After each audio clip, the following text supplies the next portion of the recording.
Hello! Jubel City Courage, Alam nyo, sa mga gantong uri ng vlogs, kinakailangan ang boses nyo ay banayad lamang. Kamukha nitong sa akin. Ang sa ganoon, iisipin ng mga tagapanood na yummy ang nagsasalita dahil boses pa lamang, ulam na. Okay, huwag na nating patagalin pa. Adi na kayo at samahan nyo kung puntahan ang lugar na ito. Ano nga ba itong Jubel City Corniche?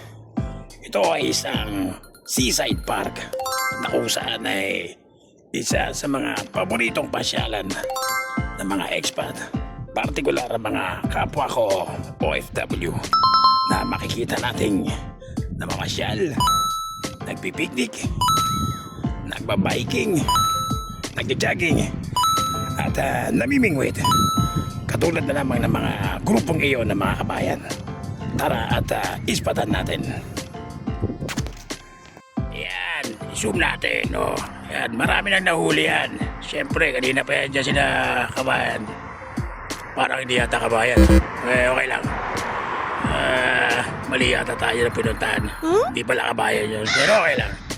Namimingwit din naman ang mga kabayan dyan. Ito, tandaan nyo, bawal mag-swimming dyan. Kasi makagat ka ng alimango, masipit ka sa puwet. Bawal na bawal. Kaya iwasan nyo. Kung kayo ay pupunta sa mga ganito, sisiguraduhin nyo muna na pwede mag-swimming. No? Hindi nyo basta talong kayo ng talon. Mamaya mahuli kayo ng pulis, magkaano rin yung multa dyan. Yeah. Hanggang dito na lang muna kasi baka tinayin na lamunan ko. Bye-bye.